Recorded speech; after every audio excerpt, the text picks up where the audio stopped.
The stagecoach's wheels ground to a halt, kicking up a final plume of dust that hung in the amber light of the setting sun as Lillian Kent clutched her valise with trembling hands. The driver's grim face told her everything she needed to know before he even spoke the words that would leave her stranded in the middle of nowhere, miles from Paso Robles, California. "Miss Kent, I'm afraid this is as far as we go today," the driver announced, his weathered face drawn with concern as he gestured toward the broken wheel. "Axles split clean through. No way to repair it out here before nightfall." Lillian stepped down from the coach, her burgundy traveling dress already coated with the fine California dust that seemed to permeate everything in the summer of 1878. At 22, she had never faced such a predicament alone on the edge of civilization with the sun rapidly disappearing behind the rolling hills. "But surely you can't mean to leave me here," Lillian protested, glancing nervously at the other passengers who were already collecting their belongings. "I have an appointment in Paso Robles tomorrow that I simply cannot miss." The driver shook his head apologetically as he handed down her second bag. "The nearest station is 3 miles back. Most folks are heading that way to wait for the replacement coach tomorrow." He pointed to the small group of passengers already starting the walk back down the rutted road. "You best join them before it gets dark, miss." Lillian's heart sank as she calculated what this delay would mean. Her meeting with the attorney handling her late father's estate was scheduled for 10 o'clock the next morning. If she missed it, she might lose her only chance to secure the inheritance that would save her from destitution. "How far to Paso Robles from here?" she asked, squinting toward the horizon where she could see nothing but rolling hills and scattered oak trees. 7 miles at least," the driver replied with a sympathetic frown. "Too far to walk before dark, especially for a lady alone. These hills aren't safe after sundown coyotes, mountain lions, and worse." The other passengers were already a good distance down the road, their figures growing smaller with each passing moment. Lillian hesitated, torn between following them back to the station and somehow pushing forward to her destination. As the driver climbed up to retrieve the mail pouch, the sound of hoofbeats drew Lillian's attention to the crest of the hill ahead. A lone rider appeared against the fiery backdrop of the setting sun, his silhouette growing larger as he approached at a steady canter. The horseman reined in his mount several yards from the disabled stagecoach. He sat tall in the saddle, his face shadowed beneath the wide brim of his hat. The man's shoulders were broad beneath a worn leather vest, his legs long in the stirrups of a well-used saddle. "Trouble with the coach." His voice carried easily across the distance, deep and unhurried. "Busted axle," the driver called back, taking the passengers back to Wilson Station for the night. The rider's gaze shifted to Lillian, who stood alone beside her luggage while the last of the other travelers disappeared around a bend in the road. He nudged his horse forward, and as he came closer, Lillian could see his face tanned and weathered, with eyes the color of a clear winter sky. He couldn't have been more than 30, though the lines at the corners of his eyes suggested he'd spent most of those years under the harsh western sun. "You heading back with them, madam?" he asked, tipping his hat slightly. Lillian straightened her shoulders, unwilling to appear as vulnerable as she felt. "I need to reach Paso Robles by morning. It's a matter of considerable importance." The man studied her for a moment, then glanced at the sinking sun. "You won't make it on foot before dark, and these hills aren't kind to nighttime travelers." "So I've been told," Lillian replied, trying to keep the desperation from her voice. The stranger dismounted in one fluid motion, his boots raising small clouds of dust as they hit the ground. He approached and stood before her, respectfully removing his hat to reveal thick dark hair that curled slightly at the nape of his neck. "Zachary Thornton," he introduced himself with a slight bow. "Ranch owner about 4 miles north of Paso Robles." "Lillian Kent," she replied, offering her gloved hand, which he took briefly. "Pleased to meet you, Miss Kent." His eyes traveled to her luggage and back to her face. "You seem determined to reach town tonight." "I am," she confirmed. "I have business that cannot wait." Zachary Thornton replaced his hat and glanced at the stagecoach driver, who was securing the mail to take with him back to the station. Then he turned back to Lillian with a decisive nod. "My horse carries too," he said simply, gesturing to the sturdy chestnut gelding that stood patiently nearby. "I can take you to Paso Robles before full dark if we leave now." Lillian hesitated, weighing her limited options. Her father had raised her to be cautious around strangers, especially men, but there was something in Zachary Thornton's direct gaze that inspired trust. "That's very kind, Mr. Thornton, but I couldn't impose no imposition," he interrupted gently. "I'm headed that way myself. Wouldn't be right to leave a lady stranded at Sundown." The driver called over. "Mr. Thornton's good people, Miss Kent. Known him for years." "If he's offering you a ride, I'd take it." Lillian took a deep breath. "Very well, Mr. Thornton. I accept your offer with gratitude." His face softened into a slight smile. "Just Zach, if you don't mind. Only the bank manager and the tax collector call me Mr. Thornton." He picked up her larger bag with ease, securing it behind the saddle with practiced movements. The smaller valise he tied to the opposite side, balancing the load. Then he turned to her, hands clasped before him. "Ever ride double before, Miss Kent?" Lillian shook her head. "I'm afraid not." "It's simple enough. I'll mount first, then help you up behind me." He swung into the saddle with the grace of a man who'd spent most of his life on horseback, then extended his hand down to her. Lillian gathered her skirts as modestly as possible and placed her hand in his. With surprising strength, he lifted her up behind him as if she weighed nothing at all. "You'll want to hold on," he instructed, his voice matter of fact. "Around my waist is best. These hills can be steep in places." Reluctantly, Lillian placed her hands lightly at his sides, trying to maintain as much propriety as the situation allowed. "Ready?" he asked. "Yes," she replied, though she felt anything but. With a subtle movement and soft click of his tongue, Zachary urged the horse forward. The animal responded immediately, moving from standstill to a smooth walk without so much as a jolt. "Safe travels," the driver called as they began to ascend the hill. As they crested the rise, Lillian glanced back at the abandoned stagecoach, already looking forlorn in the fading light. The enormity of her situation struck her. Then she was alone in the wilderness with a man she had just met, heading toward a town where she knew no one, to fight for an inheritance she wasn't certain she could claim. The horse increased its pace to a gentle trot, and Lillian found herself instinctively tightening her hold on Zachary's waist.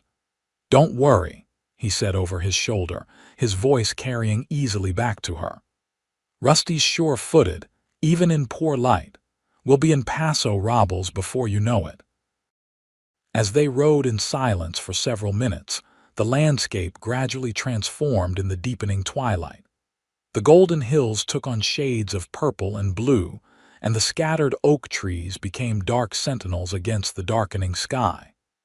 "May I ask what brings you to Paso Robles, Miss Kent?" Zachary asked, breaking the silence. Lillian hesitated, uncertain how much to share with this stranger.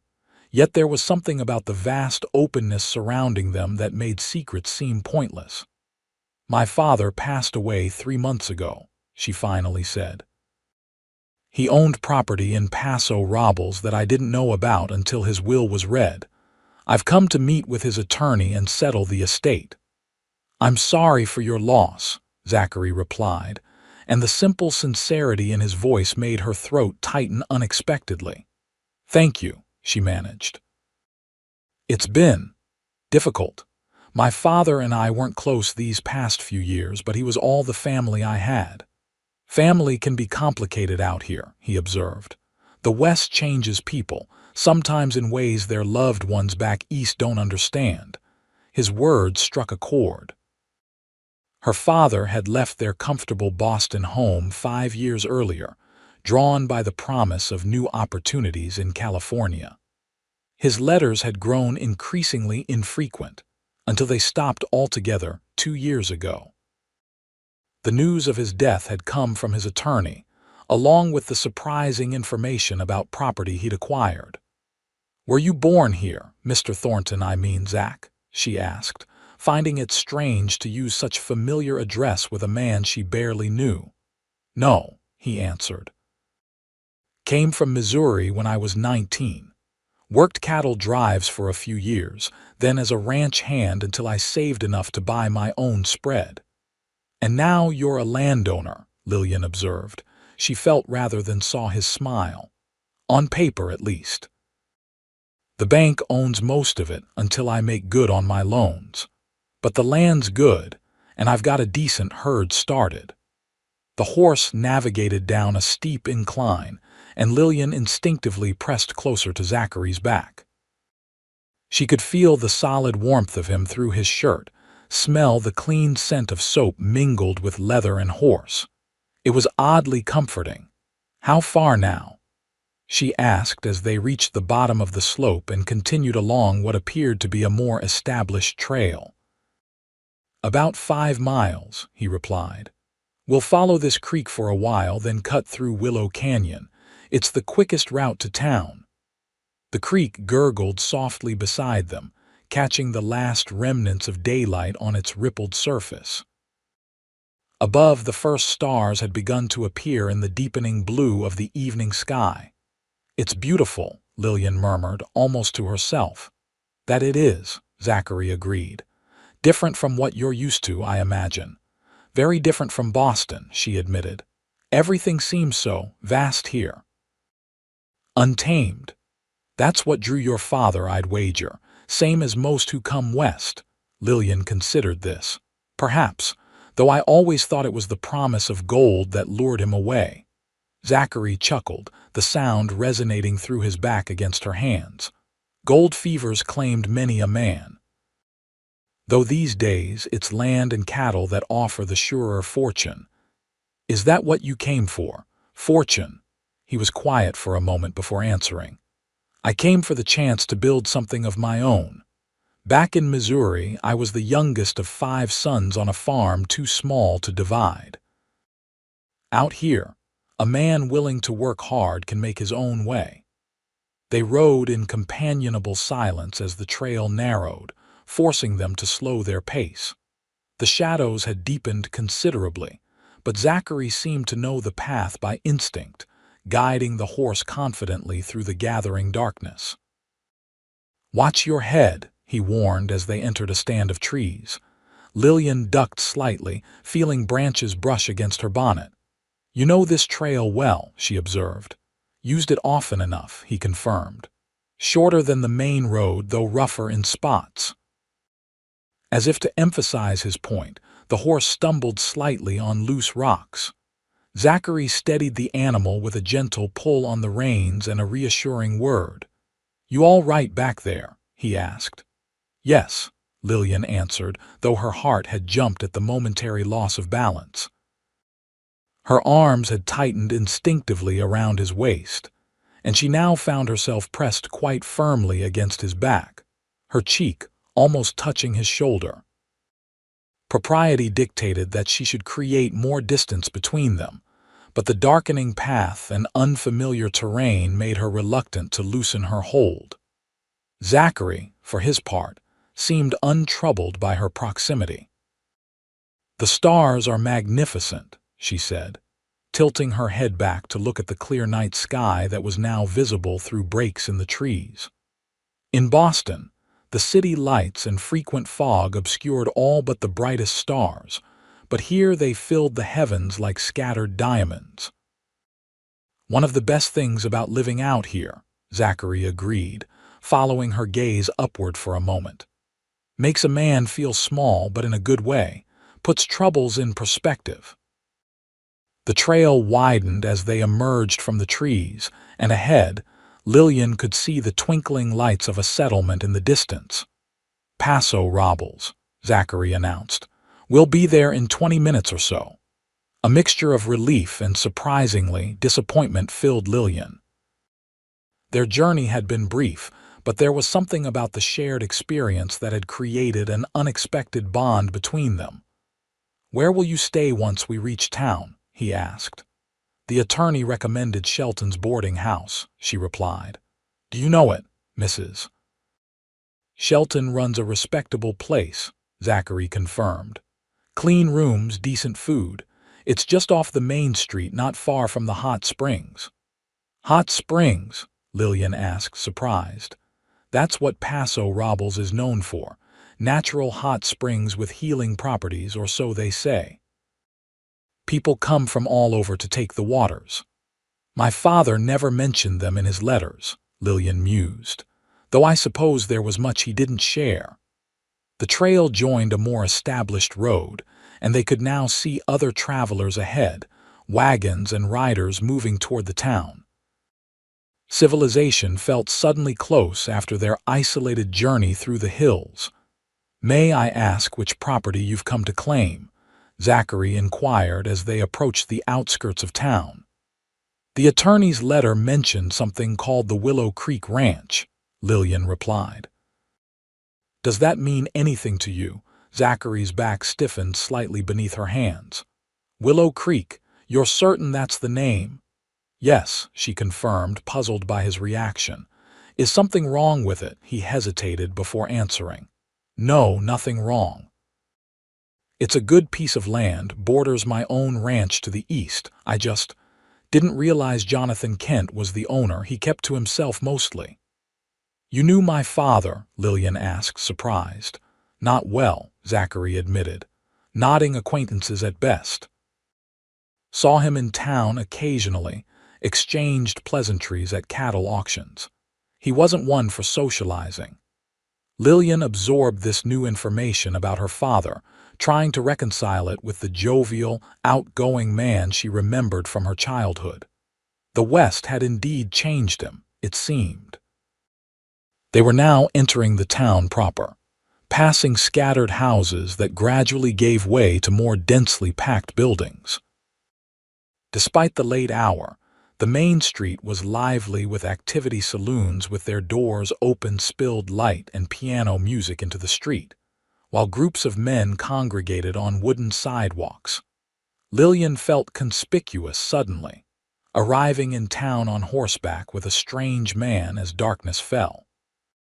Her grip on Zachary's waist loosened as she became aware of curious glances cast their way.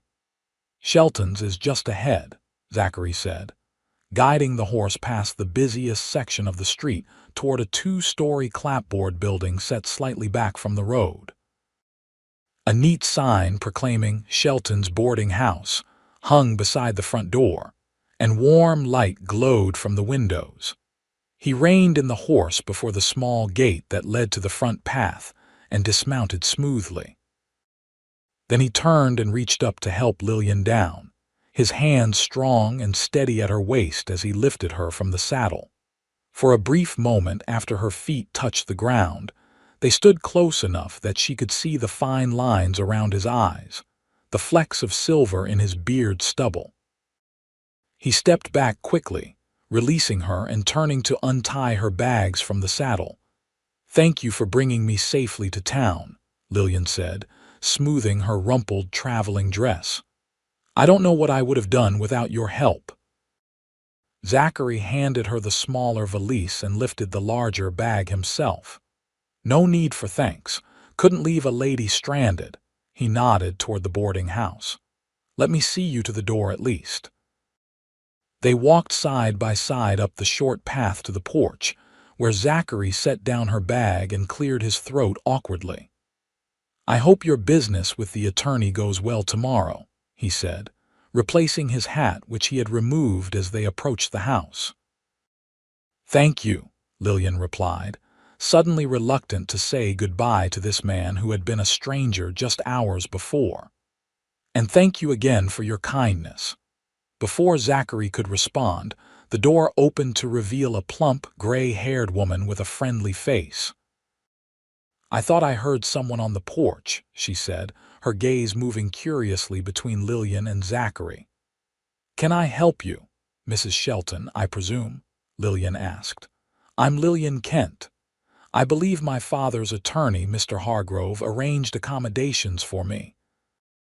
Recognition lit the woman's face. "Oh yes, Miss Kent, we've been expecting you. The stagecoach was due hours ago. We were growing concerned."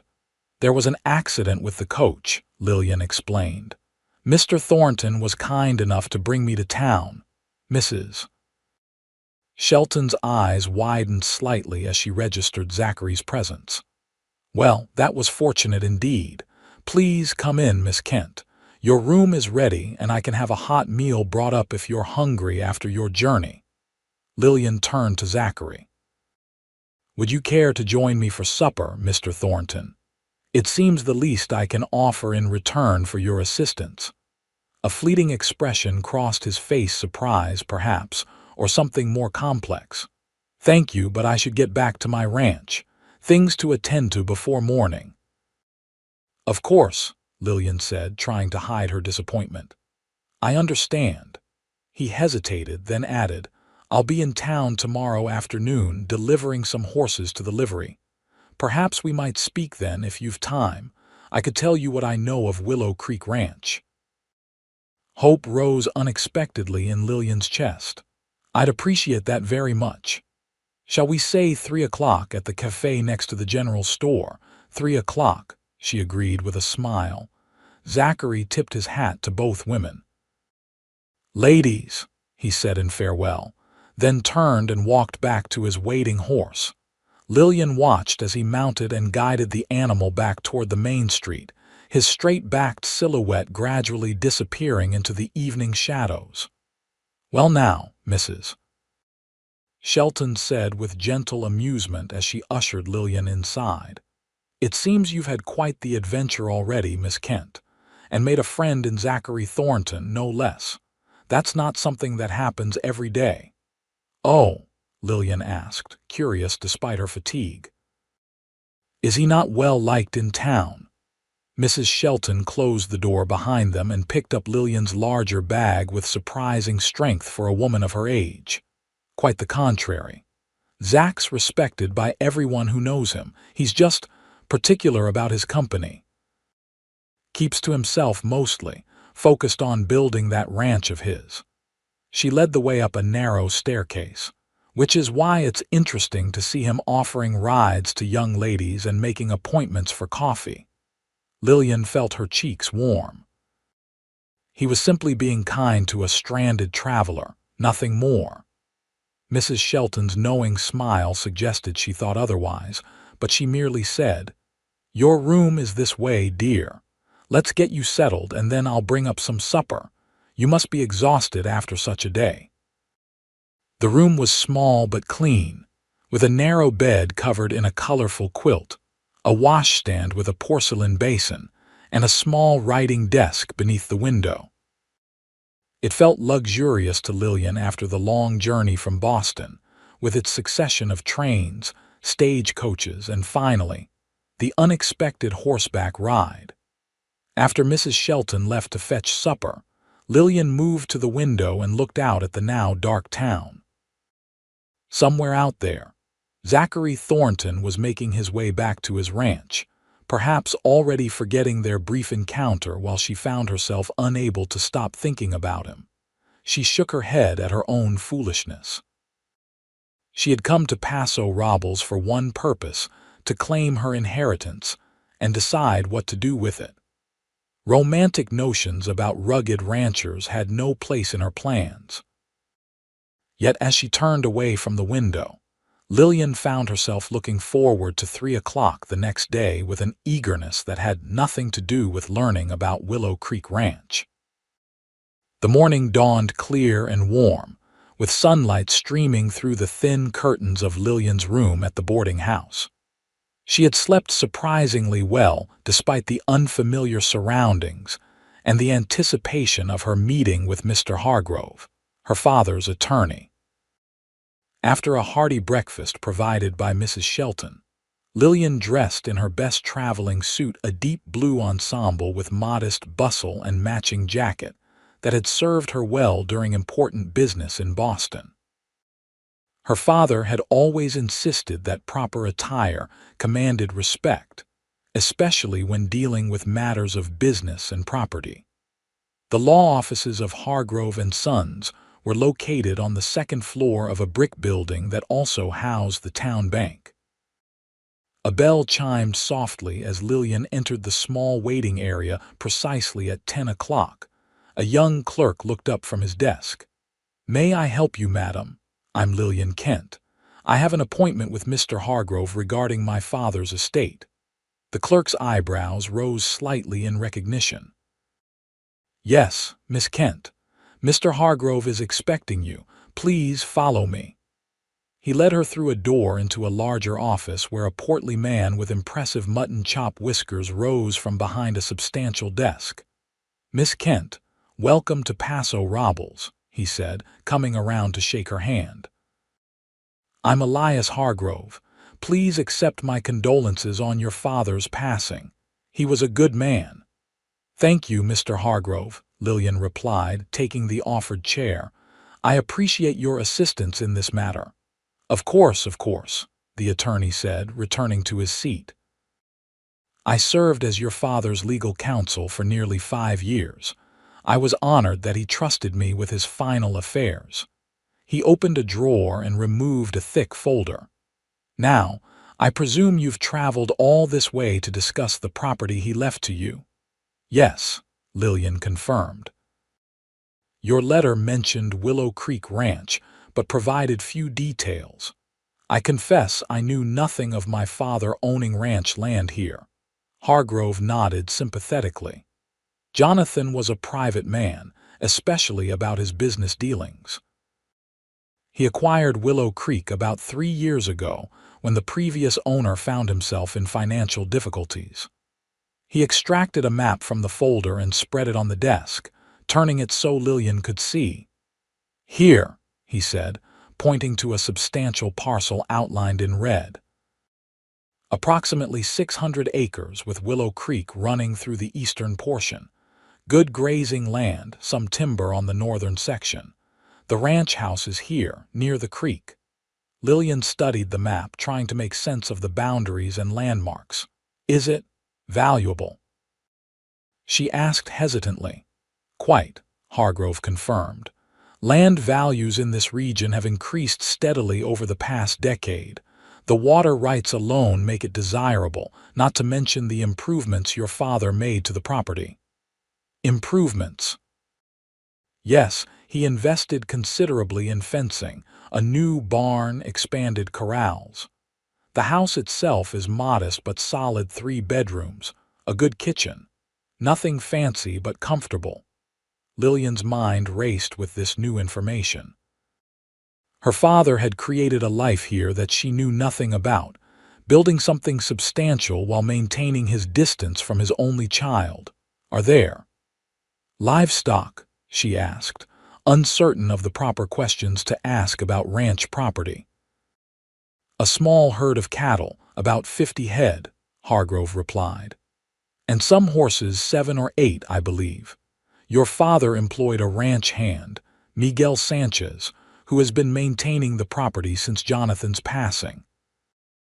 A trustworthy man who's been paid from the estate funds as we awaited your arrival."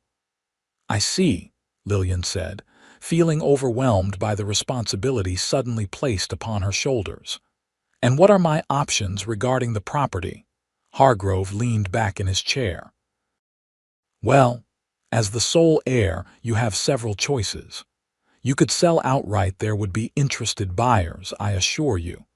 You could retain ownership but hire a manager to run it while you return east. Or, he paused, you could take possession and live there yourself, though I understand that might not be practical for a young lady of your background. The thought of returning to Boston with money from the sale of the ranch crossed Lillian's mind.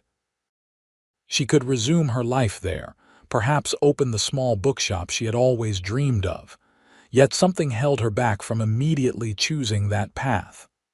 I think I should at least see the property before making any decisions, she said finally.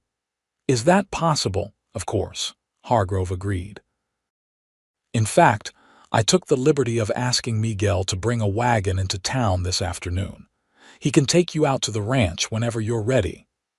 This afternoon, Lillian repeated, remembering her arrangement to meet Zachary at 3. Would tomorrow morning be possible instead? I have a prior commitment. If Hargrove was surprised by her request, he didn't show it. Certainly, I'll send word to Miguel. Shall we say 9 o'clock tomorrow? He can collect you at the boarding house. That would be perfect, Lillian agreed.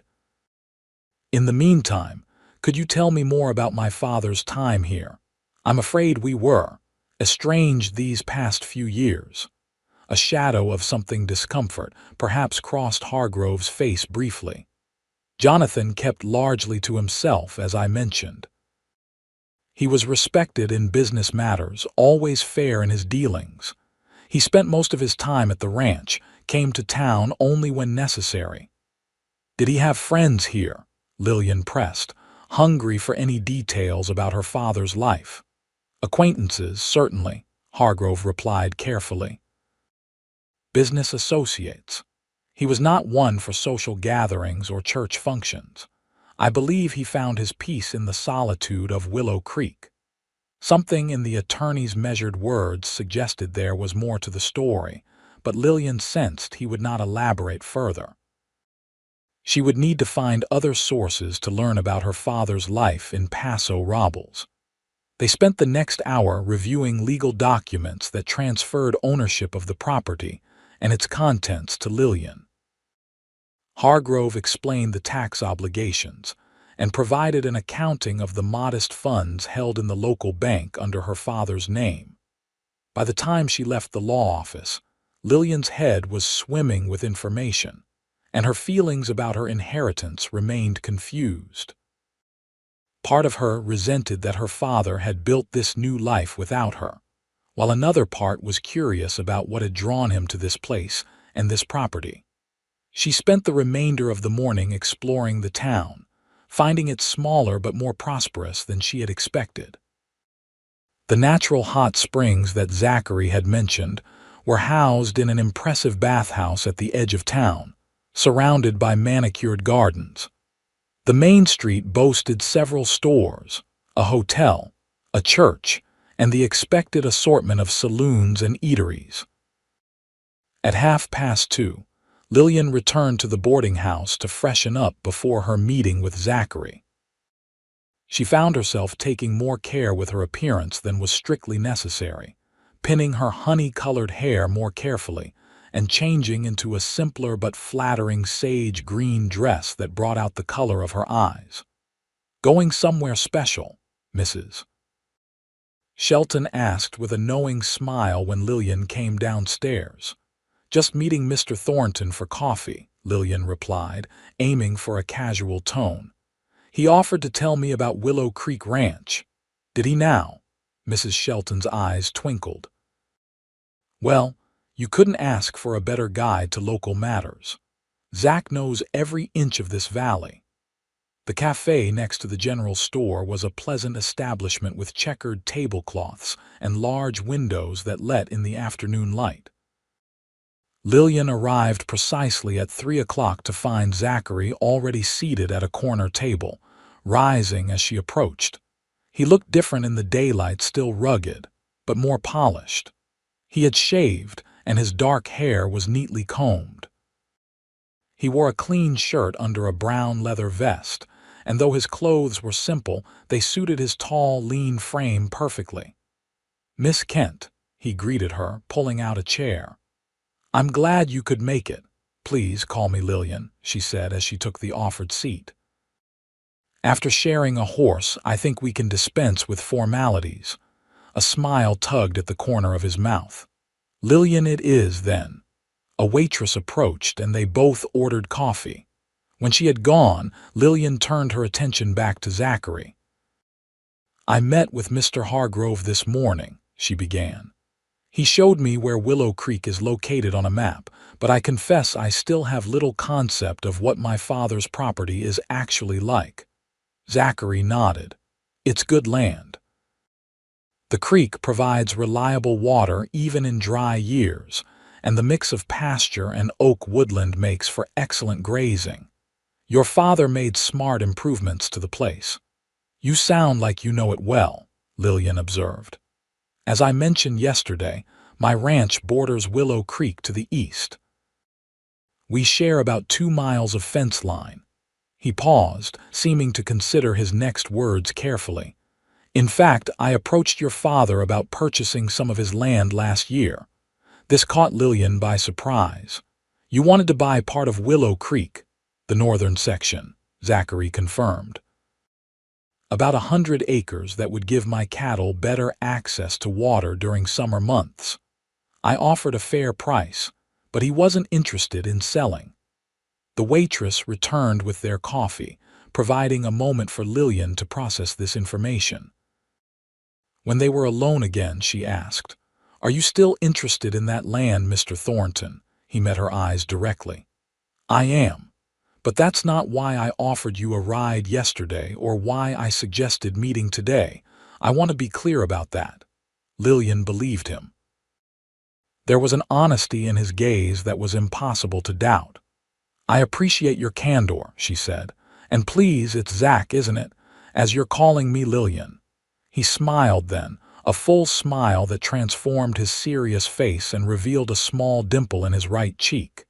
"It is." "Well, Zach, I'm going to visit Willow Creek tomorrow morning. Mr. Hargrove has arranged for the ranch hand Miguel, I believe, to take me there. I haven't decided what I'll do with the property yet." "Have you ever lived outside a city?" Zach asked, stirring sugar into his coffee. "No," Lillian admitted. "I've spent my entire life in Boston, except for summers at my grandmother's home in Vermont when I was a child."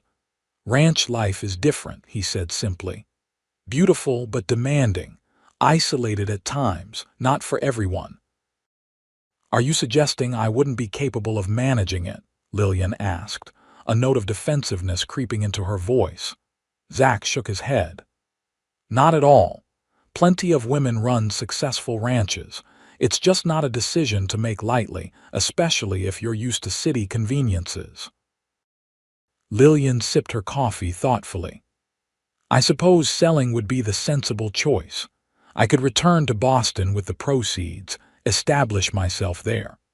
For some reason, saying the words aloud felt hollow, as if the life she was describing belonged to someone else. In the short time since arriving in Paso Robles, something about this place had begun to work its way under her skin. "Is that what you want?" Zach asked, watching her closely. "I'm not sure," she admitted. "A week ago I would have said yes without hesitation, but now—" She gestured vaguely toward the window and the town beyond. "There's something about this place. I feel as if I might understand why my father chose to stay here." Zach nodded, as if her answer didn't surprise him. "The West has a way of calling to certain people. Your father heard it. Maybe you do too." They fell into comfortable conversation after that, with Zach telling her more about the area, the seasonal rhythms of ranch work, the tight-knit community that existed beneath the rugged exterior, the challenges and rewards of the life he'd chosen. Lillian found herself sharing stories from her own life in Boston, her work as a teacher at a girls' school, her love of literature, her dreams of someday opening a bookshop.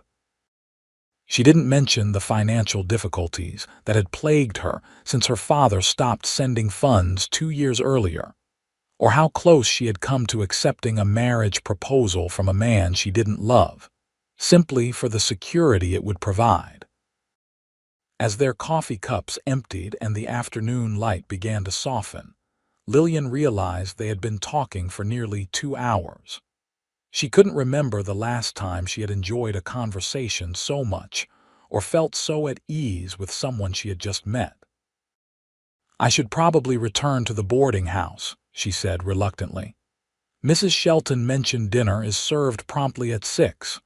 "Of course," Zach agreed, signaling for the bill. When it came, he insisted on paying despite Lillian's protests. "You can buy the coffee next time," he said, then looked slightly embarrassed at the presumption that there would be a next time. "I'd like that," Lillian said softly. They walked together along the wooden sidewalk, the late afternoon bustle of the town swirling around them. When they reached the turning that led to the boarding house, Zach stopped. "I have some business to finish at the livery," he explained. "But I was wondering, would you mind if I rode out to Willow Creek tomorrow while you're there? I could show you some of the boundary lines, maybe point out things Miguel might not think to mention." Lillian felt a flutter of pleasure at the suggestion. "I'd welcome your company, Zach, thank you." "I'll see you there then," he said with a slight bow. "Around 10. "I look forward to it," she replied, meaning it more than she cared to admit. As she watched him walk away, his confident stride carrying him through the crowd with ease, Lillian wondered at the strange turn her life had taken. She had come to Paso Robles expecting nothing more than a brief business transaction before returning east. Instead, she found herself contemplating a future in this dusty, beautiful place and increasingly curious about the man who had rescued her from a stranded stagecoach at Sundown. The next morning dawned with a layer of fog that clung to the hills surrounding Paso Robles, promising a cooler day than the one before. Lillian dressed practically in a simple skirt and shirtwaist, with sturdy boots that she was grateful to have packed for the journey west. Miguel Sanchez arrived at the boarding house promptly at 9, driving a well-maintained wagon pulled by 2 matched bay horses. He was a man of middle years with a weathered face and kind eyes that crinkled at the corners when he smiled in greeting. "Buenos dias, Señorita Kent," he said, helping her up onto the wagon seat. "I am pleased to finally meet Jonathan's daughter." "Thank you for maintaining the ranch in my father's absence, Mr. Sanchez," Lillian replied as he climbed up beside her and took the reins. "Miguel, please," he corrected gently. "And it has been my honor. Your father was a good man, a fair employer." He clicked to the horses, and the wagon rolled away from the boarding house, heading west out of town. As they traveled, Miguel pointed out landmarks and shared information about the surrounding ranches and farms. His English was excellent, though flavored with the musical cadence of his native Spanish. "How long did you work for my father?" Lillian asked, genuinely curious about this man who had known her father in his final years. "Almost 3 years," Miguel replied. "I came north from Mexico with nothing but the clothes on my back and a desire to make a better life.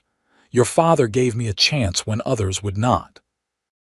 "That doesn't sound like the man I remember," Lillian murmured, more to herself than to Miguel. He glanced at her curiously. "People change, Señorita. The Jonathan Kent I knew was a quiet man, yes, sometimes melancholy, but he had a good heart." "Melancholy," Lillian echoed. "Was he unhappy here?" Miguel considered this as the wagon rolled over a small wooden bridge spanning a narrow creek. "Not unhappy exactly, more haunted perhaps, as if he carried a great sadness." He looked at her directly. "He spoke of you sometimes, always with pride." Lillian felt her throat tighten with unexpected emotion. "He never wrote about his life here," she said. "His letters became infrequent, then stopped altogether. I thought he had simply forgotten about me." "No, Señorita," Miguel said firmly. "He kept your photograph on his desk." "The one of you in the blue dress at your graduation, yes. He would look at it often." The photograph Miguel described had been taken 5 years ago, just before her father left for California. It had been a happy day, her graduation from the Boston Female Academy, her future bright with possibilities. How had that picture found its way to a remote ranch in California? And why had her father cherished it while maintaining his distance? The wagon crested a hill, and Miguel pointed ahead. There, Señorita. Willow Creek Ranch. The fog had burned off, revealing a valley that stretched before them, green and gold in the morning light. A cluster of buildings nestled near a line of tall willow trees that marked the course of a creek. Fields stretched in all directions, dotted with cattle grazing peacefully. In the distance, hills rose, covered with scattered oak trees that cast pools of shadow on the golden grass. "It's beautiful," Lillian breathed, understanding suddenly why her father might have chosen this place. "It is," Miguel agreed with quiet pride. "Your father loved this land." They followed a rutted road down into the valley, passing through an open gate with a simple wooden sign that read Willow Creek Ranch. As they approached the buildings, Lillian could make out a modest but well-maintained house with a wide porch, a large barn, several smaller outbuildings and corrals where horses moved about. Miguel reined in the wagon before the house. "Welcome home, Señorita Kent." The simple phrase sent an unexpected jolt through Lillian. Home. Was this place, this ranch she had never seen before yesterday, truly her home now? Before she could respond, the sound of hoofbeats drew her attention. Turning, she saw Zachary approaching on the chestnut gelding she remembered from their first meeting. He rode with the easy grace of a man who had spent most of his life in the saddle, and the sight of him stirred something in her that she wasn't ready to examine too closely. "Right on time," she said with a smile as he dismounted and secured his horse to a hitching post. "A man's word is his bond out here," Zach replied, touching his hat in greeting before nodding to Miguel. "Buenos dias, Miguel. ¿Cómo estás?" "Bien, Señor Thornton, gracias," Miguel replied, a hint of surprise in his expression as he glanced between Zach and Lillian. "You two are acquainted. Mr. Thornton kindly rescued me when the stagecoach broke down," Lillian explained. "He's offered to show me the property boundaries today." Miguel nodded, though Lillian detected a flicker of something concern, perhaps, or caution in his eyes. "I see. Then I will prepare some coffee while you show the señorita around, Señor Thornton." As Miguel led the wagon horses toward the barn, Zach turned to Lillian. "Would you like to see the house first, or tour the property?" "The house, I think," Lillian decided. "I'm curious about where my father lived." Zach nodded and walked with her to the porch steps. "I've only been inside once or twice when your father invited me to discuss boundary issues." The front door opened onto a small but comfortable parlor with simple, sturdy furniture. A stone fireplace dominated one wall, while bookshelves lined another. Lillian was surprised by the number of volumes. Her father had always been a reader, but she hadn't expected him to transport his library to California. Moving through the house, she found it clean and well-maintained, if somewhat sparse in decoration. The kitchen was large and practical, with a cast-iron stove and a table that could seat 6 comfortably. A hallway led to 3 bedrooms, one clearly her father's, with a desk positioned to look out over the valley, and 2 smaller rooms that appeared unused. On the desk, just as Miguel had described, stood a framed photograph of Lillian in her graduation dress. Beside it lay a leather-bound book that she recognized as her father's journal. With trembling fingers, she picked it up. "I'll give you some privacy," Zach said quietly from the doorway, sensing the emotional moment. "No, please stay," Lillian replied, surprising herself with the request. I'd rather not be alone just now." He nodded and remained in the doorway while she opened the journal to its final entries. Her father's familiar handwriting filled the pages, and tears blurred her vision as she began to read. April 12, 1878, the doctor from San Luis Obispo confirmed today what I have suspected for months. The pain in my chest is not merely indigestion, as I've been telling myself, but a weakening of my heart. He gives me perhaps 6 months, a year at most if I avoid exertion and emotional distress. A tall order for a rancher. I have written to Hargrove to update my will. Everything must go to Lillian, of course. My beautiful, intelligent daughter, whom I have failed so completely. Will she ever forgive my absence? Will she ever understand that I left not because I didn't love her, but because I couldn't bear to stay and watch her mother in another man's arms? Pride is a terrible sin. It kept me from explaining, from reaching out when the initial anger cooled. And now it may be too late. I will write to her tomorrow. I will explain everything, beg her forgiveness, invite her to visit Willow Creek. Perhaps if God grants me enough time, I might see her once more before the end. Lillian's hands shook as she turned to the next page, but it was blank. The letter her father had intended to write had never been sent. Instead, barely a month after that final entry, Jonathan Kent had been found dead at his desk by Miguel, the victim of a massive heart attack. He was going to explain, she whispered, more to herself than to Zach. He was going to tell me why he left. Zach moved from the doorway to stand beside her, close enough to offer support but not so close as to intrude on her grief. Sometimes men find it harder to say the important things, he said quietly, especially to those they love most. Lillian closed the journal gently and placed it back on the desk. He mentioned my mother being in another man's arms. I don't understand. My mother died when I was 12. There was never another man. Confusion creased Zach's brow. Your father spoke of your mother as if she were alive. He mentioned once that she had remarried, that it had been difficult for him. Lillian shook her head firmly. That's impossible. My mother died of influenza in 1868. I nursed her myself through her final days. Could there have been another woman? Someone he referred to as your mother out of habit, perhaps? No, he never remarried. It was always just the two of us until he left for California. Lillian frowned, trying to make sense of the discrepancy. Unless... A memory surfaced her father in close conversation with her Aunt Margaret, her mother's younger sister who had come to live with them after her mother's death. Margaret, who had been like a second mother to Lillian, who had eventually married and moved to New York while Lillian was away at school. Could he have meant my aunt? She wondered aloud.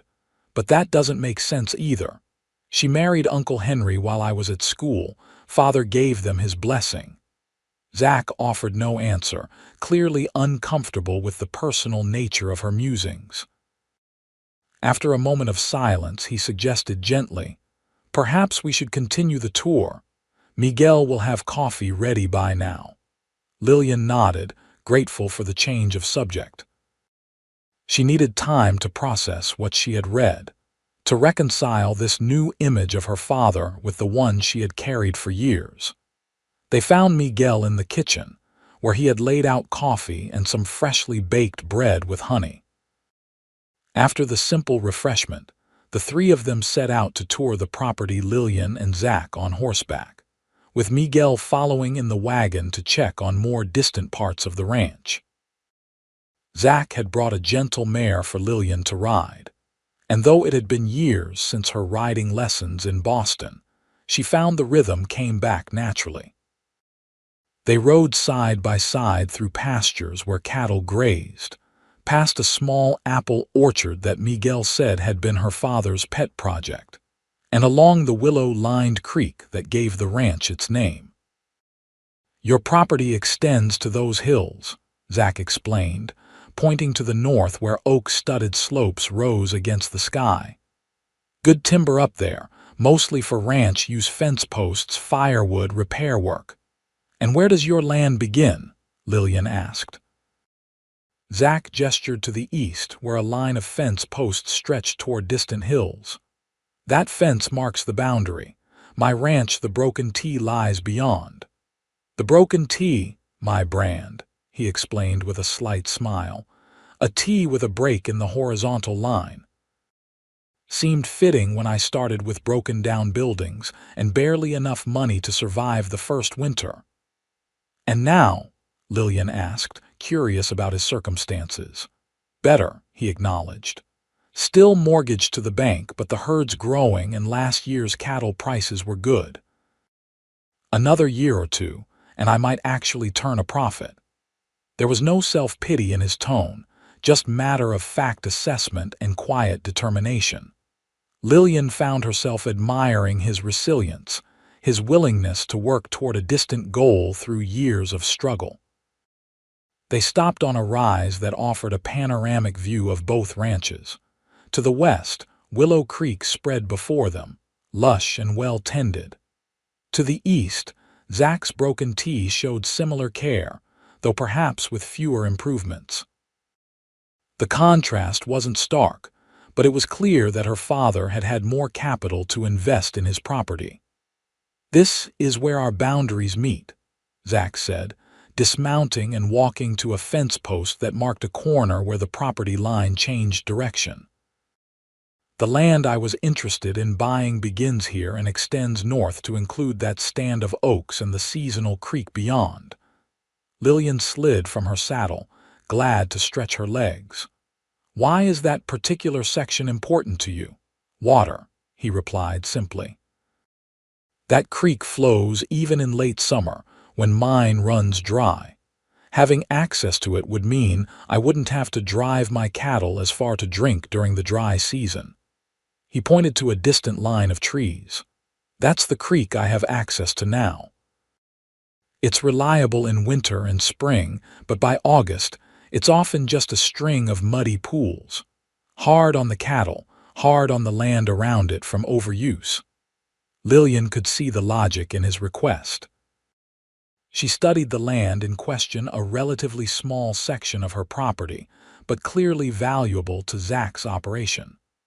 "What would you do with it if you owned it?" she asked. "Fence it properly. Develop the water source with a couple of stock tanks to prevent erosion around the creek banks. Maybe plant some shade trees for the cattle." His plans were practical, focused on sustainable use rather than exploitation. It impressed her, as did his obvious knowledge of land management. "I'll consider it," she said finally, "once I decide what to do with Willow Creek as a whole." Zack nodded, accepting her answer without pushing for more. "It's a big decision. You should take your time." They remounted and continued their exploration, with Zack pointing out features of the land and answering Lillian's many questions about ranch operation. By the time they returned to the house for a late lunch prepared by Miguel, Lillian had a much clearer understanding of what her inheritance entailed, both its value and the responsibility it represented. Over lunch, the conversation turned to the challenges of the coming season. Miguel mentioned that several neighboring ranches had reported cattle missing, suggesting rustlers might be operating in the area. "Sheriff's been notified," Zack said, "but he's stretched thin. Most ranches are increasing their night patrols." "Is Willow Creek at risk?" Lillian asked, concern creasing her brow.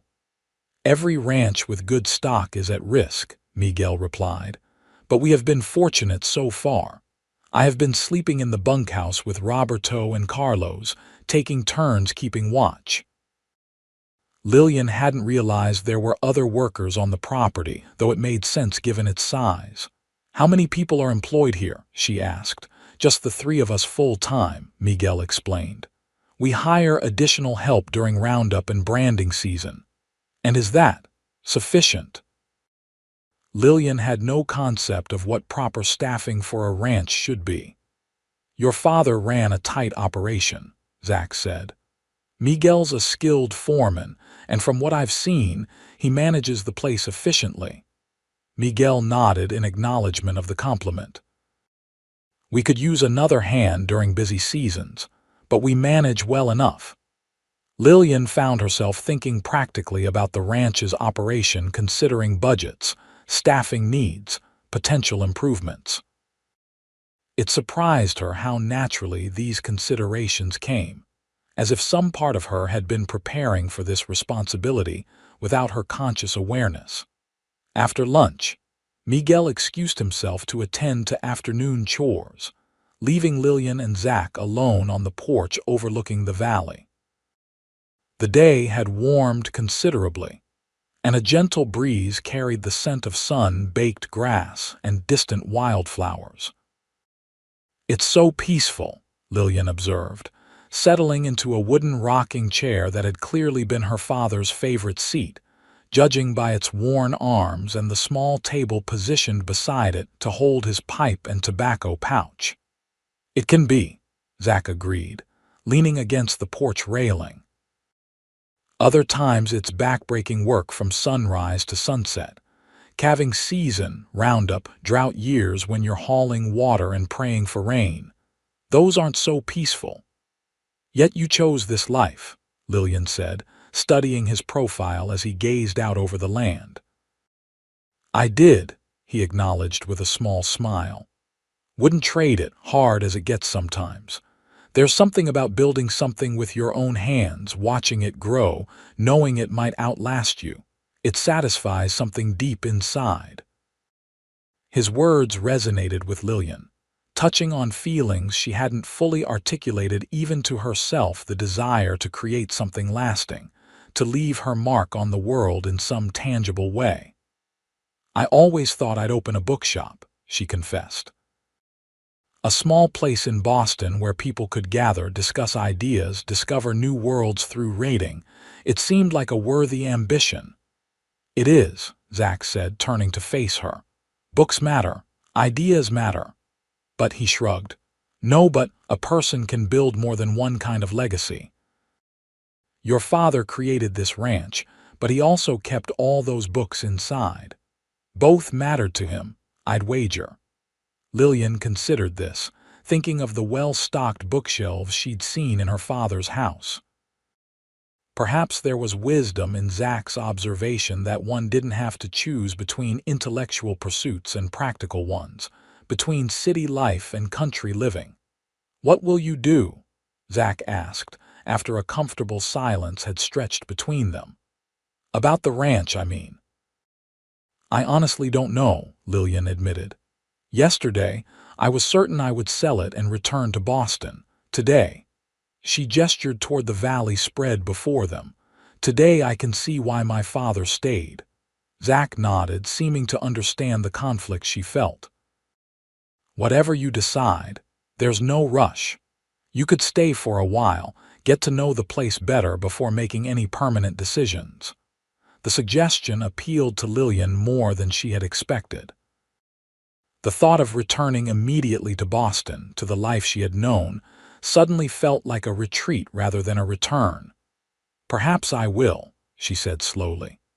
"Mrs. Shelton mentioned I could stay at the boarding house as long as needed, but—" "You could stay here," Zach suggested, then quickly added, "with Miguel and his wife as chaperones, of course.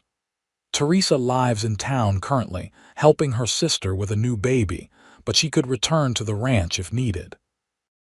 The idea of living in her father's house, sleeping under the roof he had built, walking the land he had loved, it stirred complex emotions in Lillian.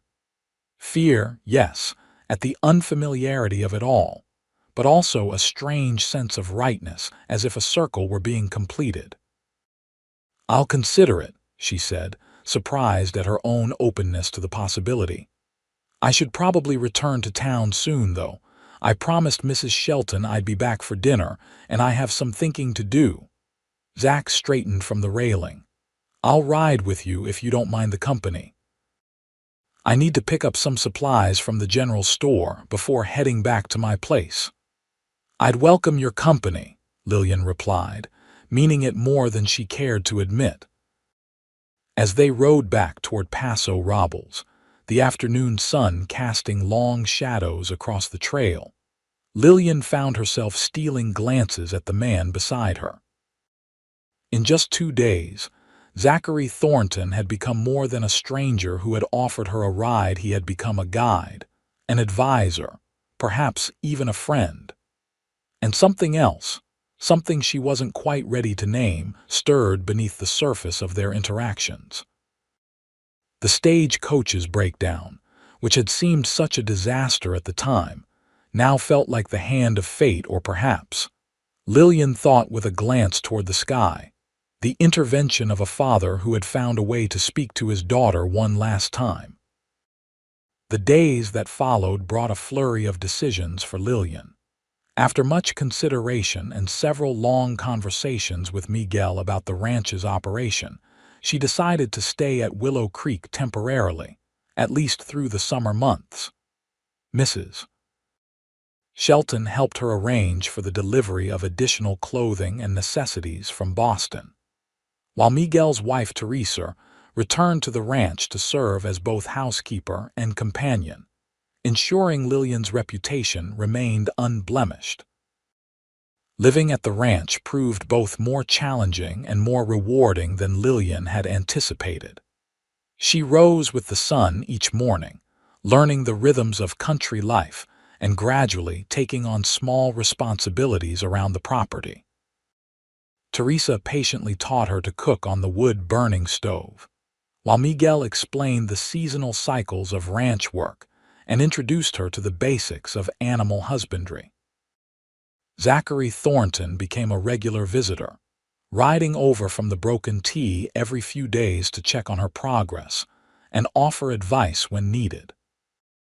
Their friendship deepened with each encounter, their conversations ranging from practical matters of ranch management to philosophical discussions sparked by books they had both read. On a warm evening in late June, nearly a month after her arrival in California, Lillian sat on the porch with Zach after a day spent helping Miguel's crew move cattle to fresh pasture.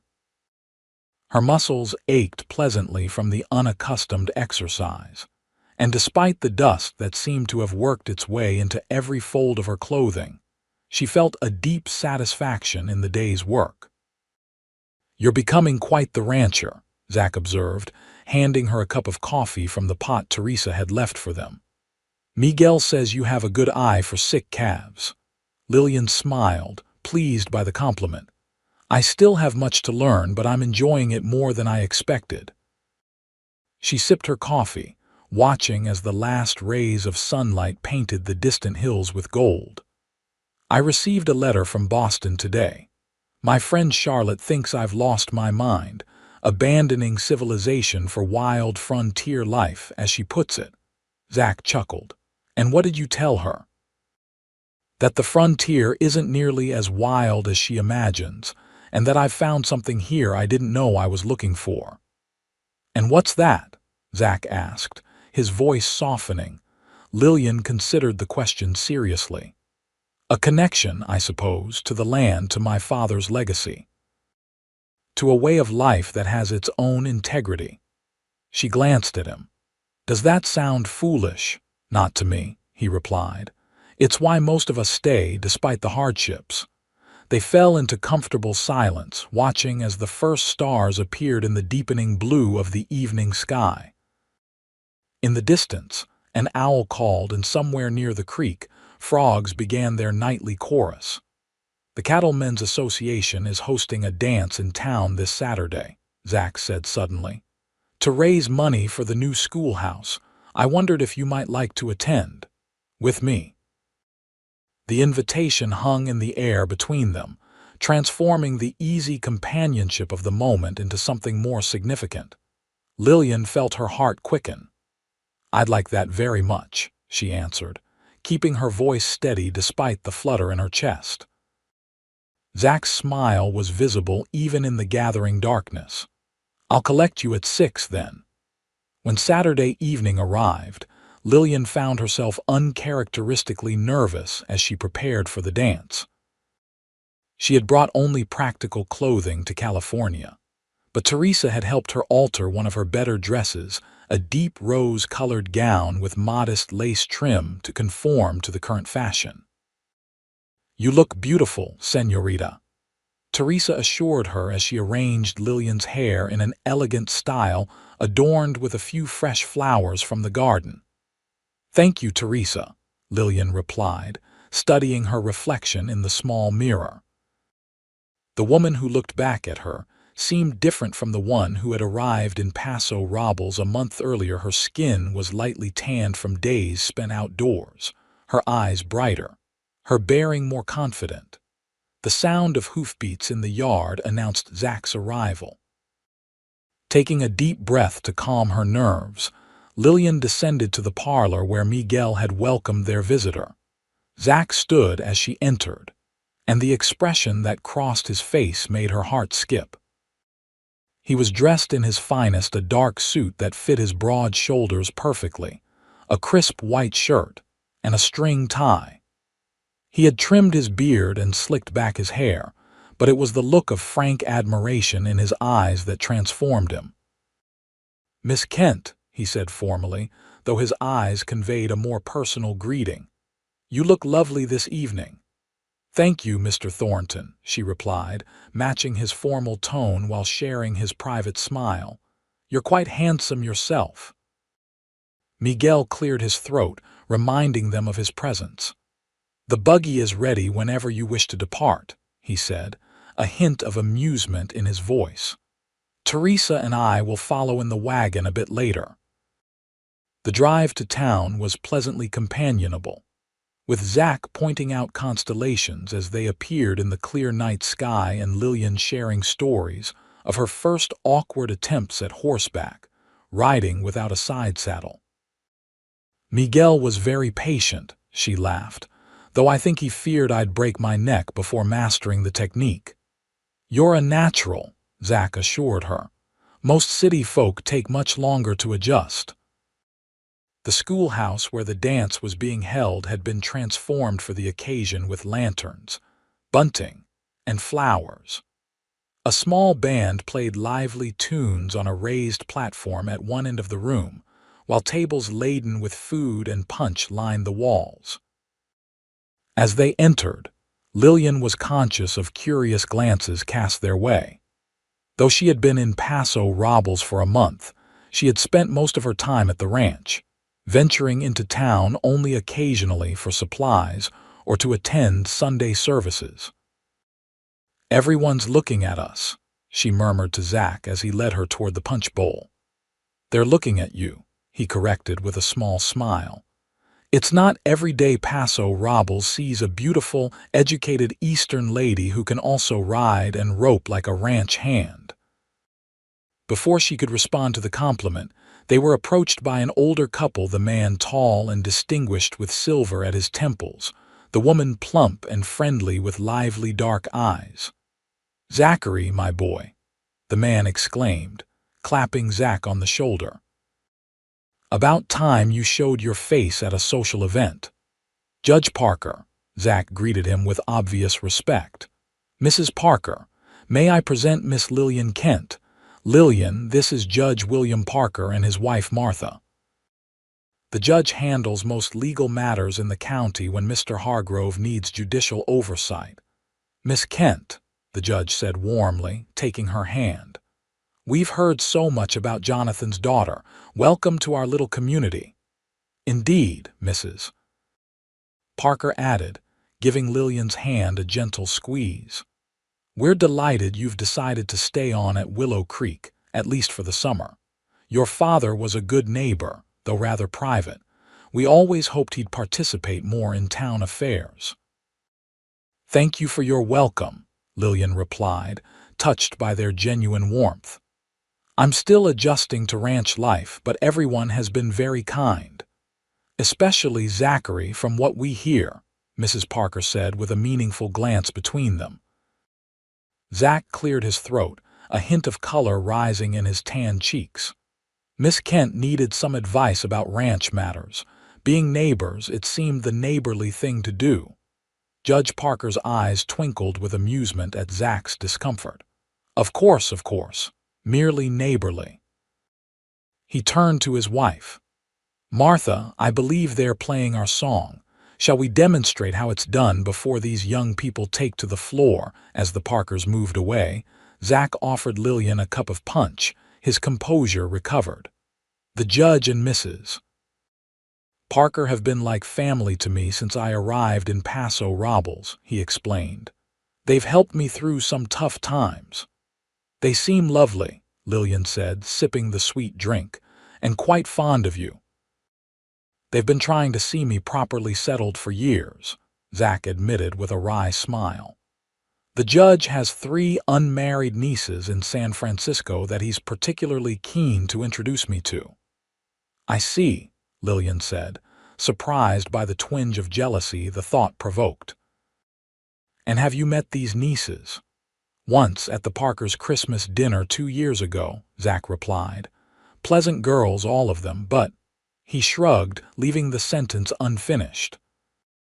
Before Lillian could inquire further, the first set ended and a new tune began, a lively waltz that set many couples moving toward the dance floor. Would you care to dance, Miss Kent? Zach asked, offering his hand. I'd be delighted, Mr. Thornton, she replied, setting aside her punch cup and allowing him to lead her to the floor. Zach proved to be an excellent dancer, guiding her smoothly through the steps with the same confidence he showed on horseback. As they moved together to the music, Lillian felt a heightened awareness of his physical presence, the firm pressure of his hand at her waist, the clean scent of his shaving soap, the warmth in his blue eyes as they met hers. You dance very well for a rancher, she observed, slightly breathless from the pace of the waltz. My mother insisted all her sons learn, he replied. Said a gentleman should know how to conduct himself in polite society, regardless of his profession. A wise woman, Lillian said. I'd like to meet her someday. Something flickered in Zach's expression, a brief shadow that was gone almost before she noticed it. She passed away 10 years ago, he said quietly. Influenza epidemic of '68. I'm so sorry, Lillian said, recognizing the shared grief between them. My mother died the same year, of the same illness. The music swelled around them as they continued to waltz, bound now by this unexpected connection, the shared experience of loss at a formative age. It changed everything, Zach said, his voice low enough that only she could hear. My father was never the same afterward. He sold the farm a year later, moved to St. Louis to live with my sister. My brothers scattered, 2 to Oregon, 1 to Texas. I headed west. And never looked back, Lillian asked gently, the corner of his mouth lifted in a half-smile. Oh, I looked back plenty, just never found a reason to return. As the waltz ended, Zach led Lillian to a quieter corner of the room where chairs had been arranged for those wishing to rest between dances. They were soon joined by other residents of Paso Robles, eager to meet Jonathan Kent's daughter and hear her impressions of California. Lillian found herself genuinely enjoying the company and conversation. These people had been her father's neighbors, even if he had kept them at a distance, and they welcomed her with an openness that touched her deeply. Throughout the evening, Zach remained attentive, introducing her to key members of the community and ensuring she was never left alone for long. They danced several more times, and with each turn around the floor, Lillian felt the connection between them deepening. By the time Miguel and Teresa arrived to accompany them back to the ranch, the evening was well advanced. The moon hung full and bright above them as they drove home, casting silver light over the sleeping landscape. Thank you for tonight, Lillian said as they neared Willow Creek Ranch. I can't remember when I've enjoyed an evening more. The pleasure was mine, Zach replied. Though I should warn you, after being seen dancing with me 3 times, you're likely to be the subject of considerable speculation in town. "Only 3 times," Lillian teased. "I counted 4 at least." "Then your reputation is certainly compromised," he said with mock seriousness. "Perhaps I don't mind," she replied softly. The buggy slowed as they approached the ranch house, and behind them, Miguel and Teresa's wagon also reduced speed. The moment of privacy was brief, but charged with unspoken feelings. "Lillian," Zach began, his voice low and serious. Yes," she prompted when he hesitated. He seemed to reconsider whatever he had been about to say. "I wondered if you might like to ride out to see the northern section of Willow Creek tomorrow, the part I mentioned being interested in purchasing. If you're going to make decisions about the property, you should see all of it." Though she sensed this wasn't what he had originally intended to say, Lillian nodded. "I'd like that. After church services." "Perfect," he agreed as he guided the buggy to a stop before the house. Miguel and Teresa discreetly busied themselves with the wagon while Zach helped Lillian down from the buggy. As her feet touched the ground, his hands lingered at her waist for a moment longer than necessary. "Good night, Lillian," he said softly. "Thank you for accompanying me this evening." "Good night, Zach," she replied, equally quiet. "Until tomorrow." As she prepared for bed that night, Lillian found herself replaying moments from the evening, the warmth of Zach's hand against hers as they danced, the sound of his laughter at something she'd said, the way his eyes had held hers during a quiet moment between dances. For the first time since arriving in California, Lillian allowed herself to acknowledge what had been growing between them. She was falling in love with Zachary Thornton, his strength, his integrity, his quiet confidence, and the tenderness that lay beneath his reserved exterior. The realization should have frightened her. After all, she had known him barely a month, and her future in California remained uncertain. Yet instead of fear, she felt a sense of rightness, as if pieces of a puzzle she hadn't known she was solving were finally falling into place. As sleep claimed her, Lillian's last conscious thought was of Zach's face in the moonlight as he had bid her good night, and the promise of tomorrow's ride together. The next morning dawned clear and warm, promising another beautiful California day. Lillian dressed for church with care, selecting a light blue dress that Teresa assured her was both appropriate for services and suitable for riding afterward. Miguel drove them to town in the wagon, with Teresa chatting happily about the previous night's dance and the latest community news. Lillian found her attention wandering, scanning the streets of Paso Robles as they arrived, searching instinctively for a glimpse of Zach.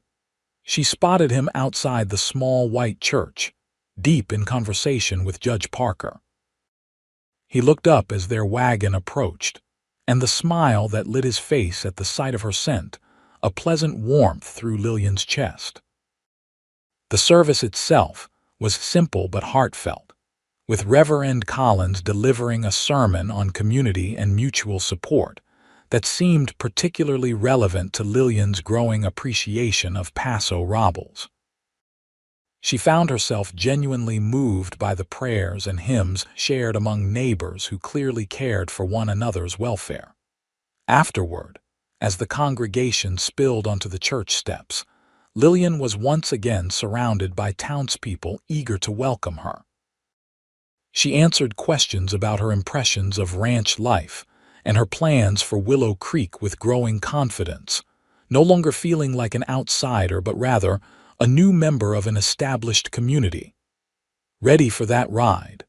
Zach asked when the crowd around her had thinned. He had already changed from his Sunday best into more practical riding clothes, though he still looked handsomer than any man had a right to. "Yes, just let me change as well," Lillian replied. "I'll meet you at the livery in half an hour," Zach nodded.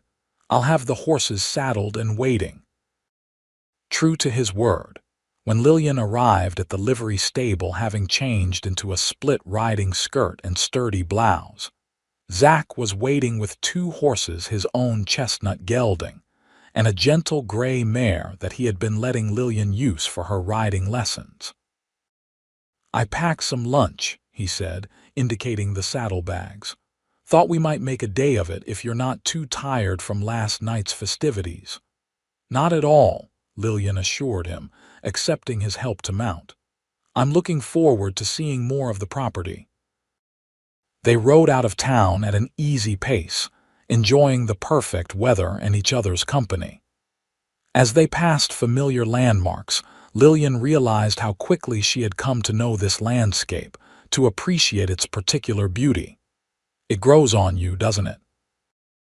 Zack observed, seeming to read her thoughts. "This land.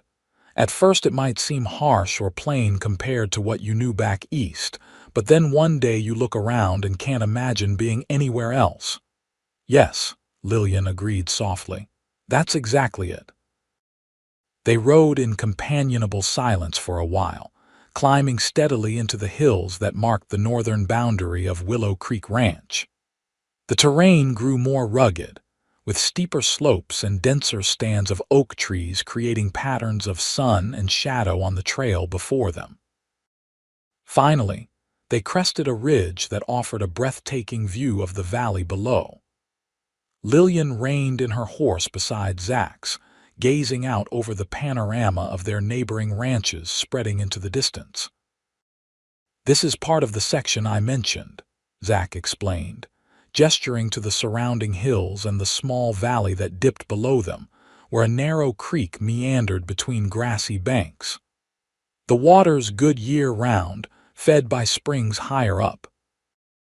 The grazing's decent, too, not as lush as the main valley, but solid forage even in late summer."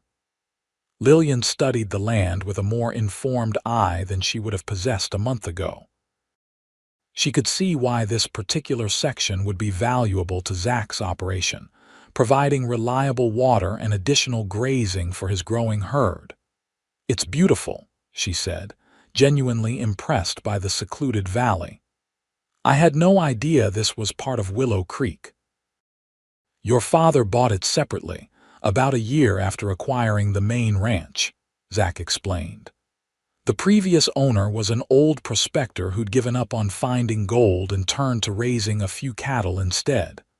When he died, your father purchased it from the estate." They dismounted to rest the horses, finding a shady spot beneath a massive oak tree where they could still enjoy the view. Zack spread a blanket on the grass and began unpacking the lunch he had brought: fresh bread, cheese, cold chicken, and a bottle of cider. "Quite the feast," Lillian observed, settling on the blanket beside him. "Mrs. Shelton packed it," he admitted with a grin. "I mentioned I was taking you on a picnic, and she insisted on providing proper food for a proper outing, as she put it." "A picnic?" Lillian raised an eyebrow teasingly. "I thought this was a business inspection of property boundaries." "Can it be both?" Zack replied, handing her a plate. "Even ranchers are allowed to enjoy themselves occasionally." As they ate, their conversation flowed easily from practical matters of water rights and grazing rotation to more personal subjects. Lillian found herself sharing stories of her childhood in Boston, her years at school, and her dreams of opening a bookshop someday. "You could still do that, you know," Zack said thoughtfully. "Paso Robles doesn't have a proper bookstore, just that small shelf of dime novels and almanacs at Henderson's General Store." "Are you suggesting I open a bookshop here?" Lillian asked, surprised by the idea. "Why not?" "The town's growing. The new schoolhouse will be finished by fall. Seems to me a proper bookstore would do well, especially with someone knowledgeable running it." Lillian considered this, imagining a small shop on Paso Robles Main Street, filled with carefully selected volumes and comfortable chairs where customers could browse. It was an appealing vision, one that combined her love of literature with her growing attachment to this community. "Perhaps," she said slowly, "though I'm not sure I could manage both that and the ranch. Many ranchers have secondary businesses, Zach pointed out. Judge Parker raises cattle but still practices law. Doc Wilson maintains an orchard alongside his medical practice. It's common out here to have multiple interests. The conversation shifted to Zach's own history, his years working cattle drives, the struggles of his early days as a ranch owner, his gradual building of the Broken T into a viable operation. It hasn't been easy, he admitted. There were times, especially that first winter, when I seriously considered giving up and heading back east with my tail between my legs. What stopped you? Lillian asked, genuinely curious. Zach was quiet for a moment, his gaze on the distant hills. Stubbornness, partly, he finally said with a self-deprecating smile. But also, I had this vision of what the place could become. On the worst days, I'd ride up to a spot like this one, look out over the land, and I could see it not as it was then, but as it could be someday. That vision kept me going. There was such conviction in his voice, such quiet passion, that Lillian felt moved by it. This was a man who knew what he wanted and was willing to work tirelessly to achieve it, not for wealth or status, but because he believed in the value of what he was building. Your determination is admirable, she said softly. He looked at her then, his blue eyes serious. What about you, Lillian? What's your vision for your future? The question hung between them, weighted with implications that went beyond mere curiosity. Lillian knew that how she answered might well determine the course of whatever was growing between them. A month ago, I would have said Boston, without hesitation, she replied honestly. My teaching position, perhaps that bookshop someday, a quiet life surrounded by familiar people and places. And now, Zach prompted when she paused. Now, Lillian continued, meeting his gaze steadily, I find myself drawn to a different possibility. This land, this community, they've affected me in ways I never expected. I came here thinking only to settle my father's estate and leave, but instead, I've found something that feels right. The admission felt significant, as if speaking the words aloud had somehow made her shifting desires more concrete. Zach's expression softened, and he reached across the blanket to take her hand. I'm glad to hear it, he said simply, his thumb tracing gentle circles on her palm. The touch was innocent enough, but it sent warmth spreading through Lillian's body. They sat like that for a long moment, hands linked, the connection between them strengthening in the shared silence. Finally, Zach released her hand and began packing away the remains of their picnic. We should start back if we want to reach the ranch before dark, he said, though his reluctance was evident in his tone. The ride home was quieter, both of them absorbed in their own thoughts yet acutely aware of each other's presence. As they approached Willow Creek Ranch, the setting sun painting the landscape in shades of gold and amber, Lillian found herself wishing the day could stretch on indefinitely. At the ranch house, Miguel greeted them with news that Sheriff Davis had stopped by with warnings of increased rustling activity in the area. 3 more calves had disappeared from the Henderson place just the previous night. He suggests we double our night patrols, Miguel reported, concern evident in his normally calm demeanor.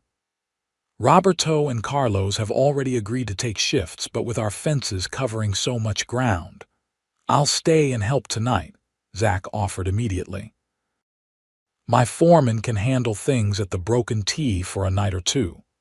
That's very kind but unnecessary, Lillian began. I insist, Zach interrupted gently. Neighbors look out for each other out here. Besides, if rustlers are working their way through the valley, my place could be next.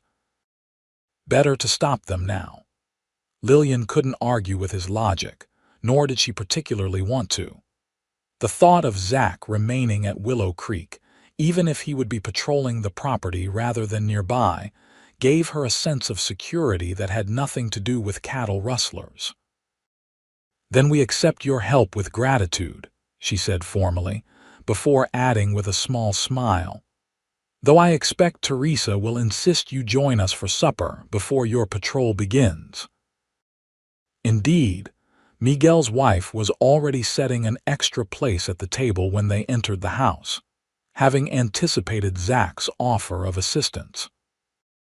The meal was simple but hearty beef stew with fresh bread and apple pie for dessert, and the conversation focused largely on practical matters of protecting the herd and identifying potential weak points in their security. After the meal, Zach prepared to begin his patrol, checking his rifle and accepting a thermos of coffee from Teresa. Lillian walked with him to the porch, reluctant to say goodnight despite the propriety of him leaving to attend to his duties. "Be careful," she said as he mounted his horse. "Rustlers can be dangerous if confronted." "I don't intend to play the hero," he assured her with a smile that didn't quite reach his eyes. "If I see anything suspicious, I'll fire a warning shot to alert Miguel and the others. Safety in numbers."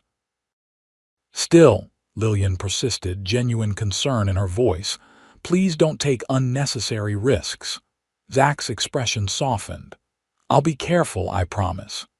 He hesitated, then added quietly, "I have more reason than ever to return safely." The words hung in the air between them, their meaning clear though unelaborated. Lillian felt her breath catch in her throat. "Good," she managed to say. "Then I'll see you in the morning." "Count on it," he replied, touching his hat in farewell before turning his horse toward the outer pastures. Lillian watched him ride away, his figure gradually disappearing into the gathering darkness. A strange mixture of emotions swirled within her concern for his safety, warmth at his implied declaration, and a growing certainty that her future lay here in California, not back in Boston. The night passed quietly, with no signs of rustlers or other disturbances. Lillian slept fitfully, waking at the slightest sound outside her window, wondering if Zach was cold or tired as he patrolled the boundaries of her property. Morning brought clear skies and the welcome sight of Zach returning from his night watch, tired but unharmed. He reported no unusual activity, though he had reinforced some weak sections of fencing along the eastern boundary. "I should get back to my own place," he said after accepting a cup of coffee from Teresa. "My foreman will be wondering where I've disappeared to." "Of course," Lillian agreed, though she wished he could stay longer. "Thank you for your help last night.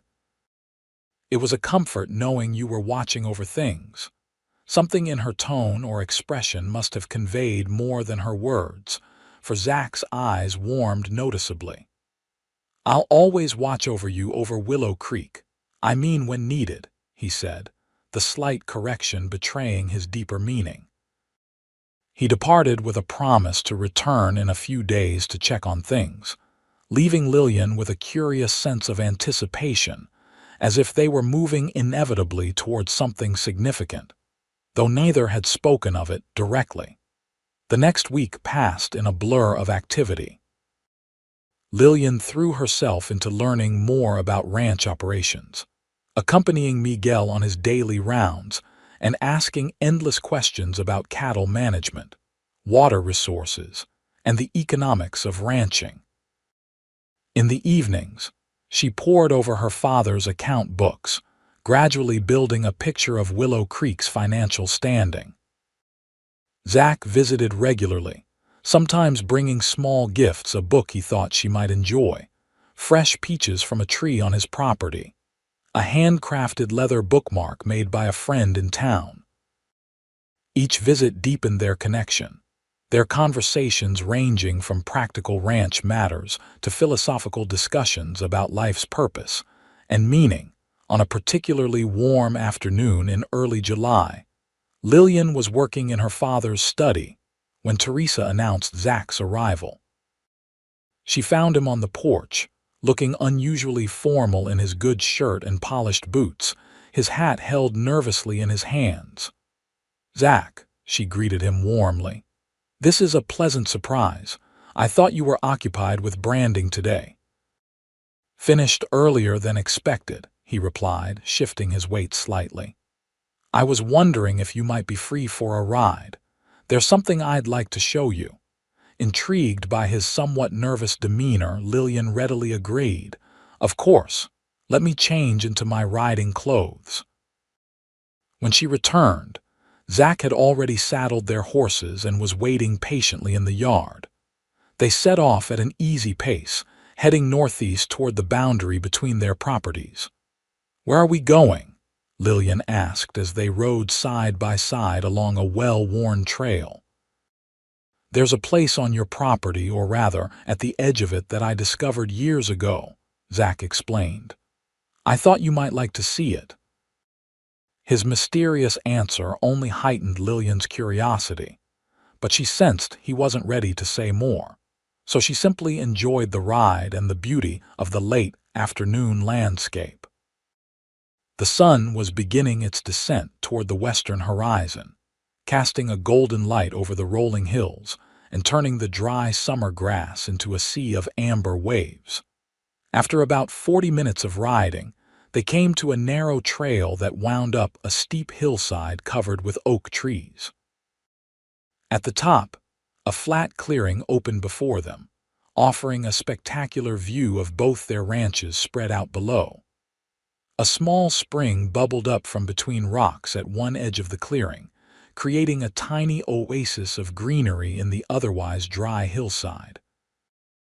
"Oh, it's lovely," Lillian breathed as Zach helped her dismount. "Like a secret garden." "I found it by accident my first year here," Zach said, leading the horses to drink from the spring. "I was tracking a stray calf and stumbled upon it just before sunset. I've been coming back ever since when I need a quiet place to think." He spread a blanket beneath the largest oak tree and invited Lillian to sit. From this vantage point, they could see for miles the patchwork of their neighboring ranches, the distant rooftops of Paso Robles, and beyond, the hazy blue mountains that define the horizon. "I can see why you love this spot," Lillian said, drinking in the panoramic view. "It puts everything in perspective, doesn't it?" Zach nodded, settling beside her on the blanket. "That's exactly it. Up here, problems that seem overwhelming down below suddenly appear manageable. Decisions become clearer." There was something in his tone, a note of significance that made Lillian turn to look at him more directly. He met her gaze steadily, his blue eyes serious yet warm with an emotion she was beginning to recognize. "Lillian," he began, his voice lower than usual, "I brought you here because this place has always helped me see things clearly, and I find myself needing that clarity now." Her heart began to beat faster as she sensed the direction of his words. "What things need clarifying, Zach?" She asked softly. He took a deep breath, as if gathering courage. "When I first met you, when the stagecoach left you stranded at Sundown and I offered you a ride to town, I had no expectation beyond helping a traveler in need. I certainly didn't anticipate." He paused, searching for the right words. "I didn't expect to find someone who would change the way I see my future." Lillian remained silent, hardly daring to breathe as Zach continued. "These past weeks, getting to know you, seeing your courage in facing this new life, your willingness to learn, your kindness to Miguel and Teresa, your intelligence and humor and grace. I've come to care for you deeply, Lillian, more than I thought possible in such a short time." He reached for her hand, holding it gently between both of his. "I know you came here only to settle your father's estate.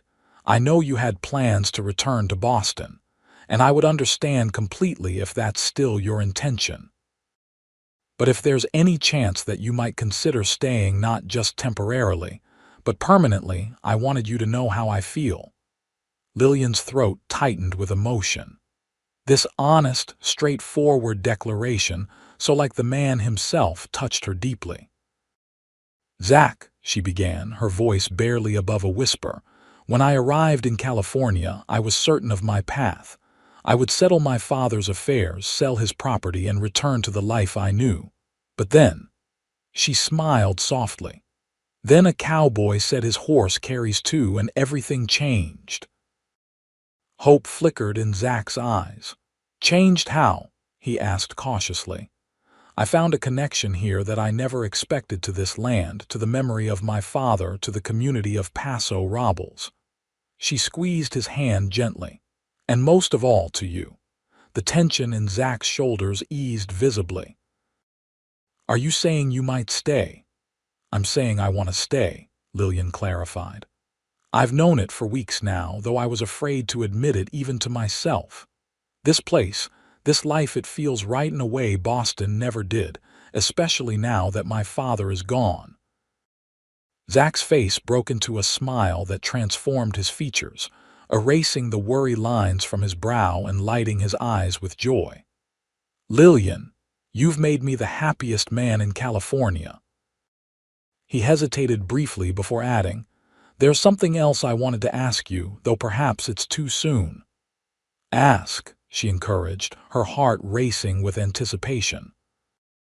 Instead of speaking immediately, Zach reached into his pocket and withdrew a small object that caught the late afternoon sunlight. Opening his palm, he revealed a simple gold ring set with a single modest diamond. "It was my mother's," he explained softly. "She gave it to me before she died, said I should save it for the woman who captured my heart completely." His eyes met Lillian's, vulnerable yet certain. "I found that woman in you." Lillian's breath caught as the full meaning of his words and the ring in his palm registered. "Zach, are you?" "Lillian Kent," he said formally, shifting to one knee before her.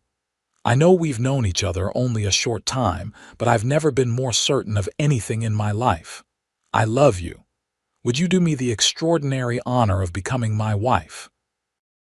Tears of happiness welled in Lillian's eyes as the rightness of his proposal resonated through her entire being.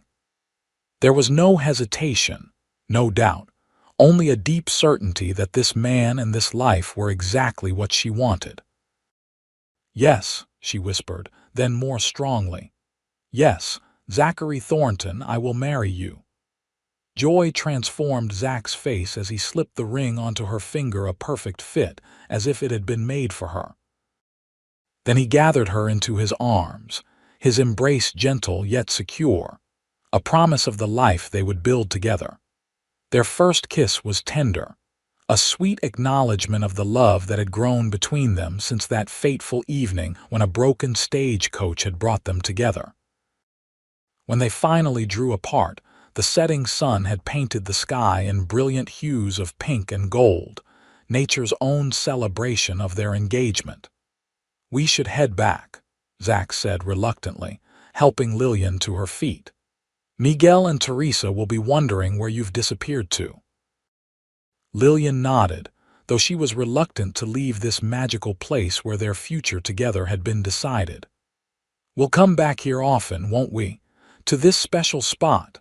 "As often as you like," Zach promised, gathering the blanket and helping her mount her horse. "Perhaps we could even build something here someday, a small cabin, a place to escape when ranch life gets too demanding." The idea appealed to Lillian immensely, a private retreat where they could enjoy the spectacular view and reconnect with each other away from the daily pressures of running their neighboring ranches. As they rode back toward Willow Creek in the gathering twilight, Lillian found herself marveling at the twists of fate that had brought her to this moment. A broken stagecoach, a kindly cowboy offering assistance, a father's unexpected legacy, all had combined to lead her to a future she could never have imagined just months earlier.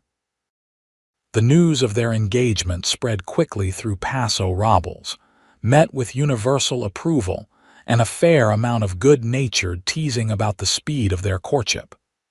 Mrs. Shelton claimed credit for predicting the match from the first night.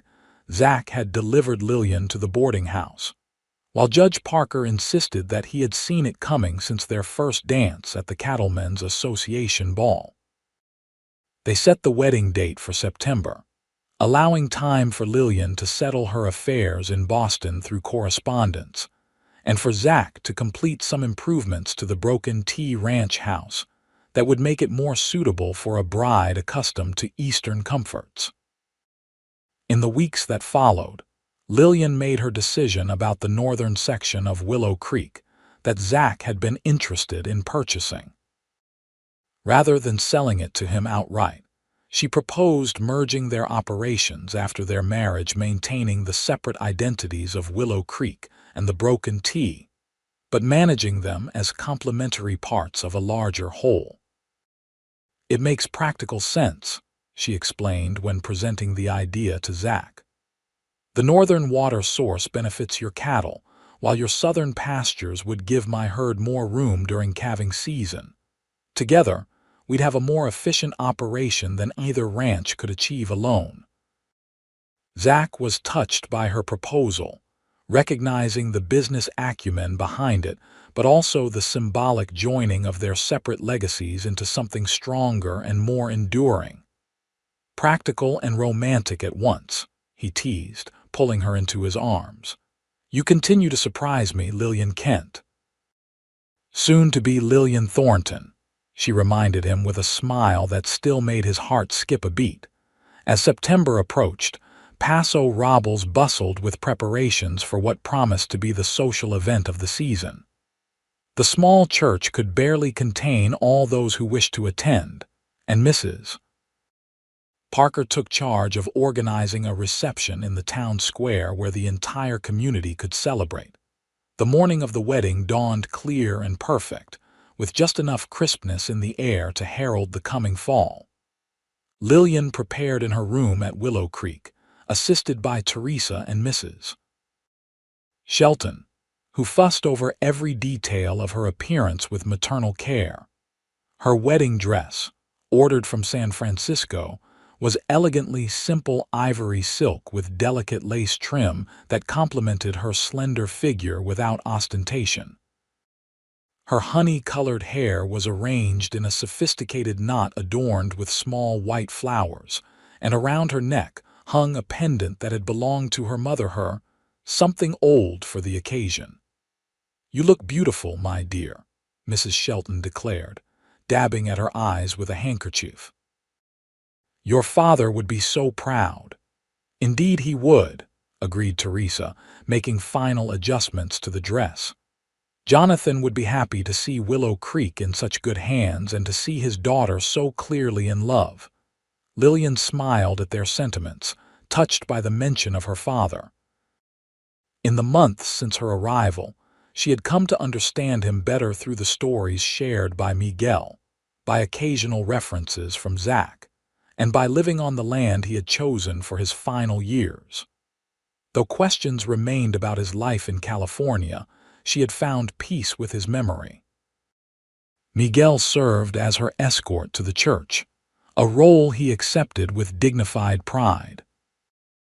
As they drove toward town in the freshly painted wagon decorated with flowers for the occasion, Lillian felt a profound sense of rightness, as if all the paths of her life had been leading inevitably to this day and this place. The church was filled to capacity when they arrived, with latecomers standing in the back and even spilling onto the steps outside. As the small organ began to play and Lillian started her walk down the aisle on Miguel's arm, she had eyes only for Zach, who stood waiting for her at the altar. He looked handsome in his new suit, his face freshly shaved and his dark hair neatly combed, but it was the expression in his eyes as he watched her approach that took Lillian's breath away, a mixture of awe, adoration, and absolute certainty that made her own steps more confident. The ceremony itself was simple and heartfelt. Reverend Collins spoke eloquently about the foundation they were building together, not just the joining of two ranches, but the creation of a shared life based on mutual respect, common values, and enduring love. When Zach placed his mother's wedding band beside the engagement ring on Lillian's finger and promised to love and cherish her all the days of his life, his voice was steady and sure. When Lillian made her own vows in return, she spoke with equal conviction, knowing without doubt that she had found where she belonged. "I now pronounce you husband and wife," Reverend Collins declared with evident satisfaction. "You may kiss your bride, Mr. Thornton." Zach needed no further encouragement. Drawing Lillian into his arms, he kissed her with a tenderness that conveyed all the love in his heart, sealing their union before God and the community that had become their family. The reception that followed was joyous and lively, with tables set up in the town square under strings of lanterns. There was music and dancing, abundant food and drink, and speeches both touching and humorous from those who had watched their romance blossom. Judge Parker's toast was particularly memorable, recounting how he had spent years trying to match Zach with suitable young ladies, only to have fate accomplish in weeks what his best efforts had failed to achieve over years. "Sometimes," the judge concluded, raising his glass to the newlyweds, "the right person arrives exactly when they're meant to, even if it's from an unexpected direction or a broken-down stagecoach." As the celebration continued into the evening, Lillian and Zach found a quiet moment to slip away to the edge of the square, where they could observe the festivities from a slight distance. "Happy, Mrs. Thornton?" Zach asked, his arm around her waist drawing her close to his side. "Completely," Lillian assured him, leaning into his embrace. "Though it still seems somewhat miraculous, all of this, I mean, that a broken axle and a chance encounter could lead to such happiness." "I don't believe it was chance," Zach said thoughtfully. "Not entirely, at least. I think perhaps your father had a hand in it in his way." Lillian looked up at him curiously. "What do you mean?" "Well, consider the timing," Zach explained. "You arrived exactly when the stagecoach line was using that particular route due to repairs on the main road. Your father knew those hills well enough to know that if anything happened to the coach, a traveler would be stranded. And he knew I regularly used that trail when returning from delivering horses to the livery in Paso Robles. You think he somehow arranged for us to meet?" Lillian asked, both skeptical and intrigued by the idea. Zach smiled. "Not directly, of course, but his decision to leave you Willow Creek, knowing you'd have to come claim it in person, maybe that was his final gift to you, and to me, though he couldn't have known that part for certain." The thought warmed Lillian's heart, the possibility that her father, in his final act, had not only provided for her material security, but had also, however indirectly, set in motion the events that would lead to her greatest happiness. "I like to think he knows," she said softly.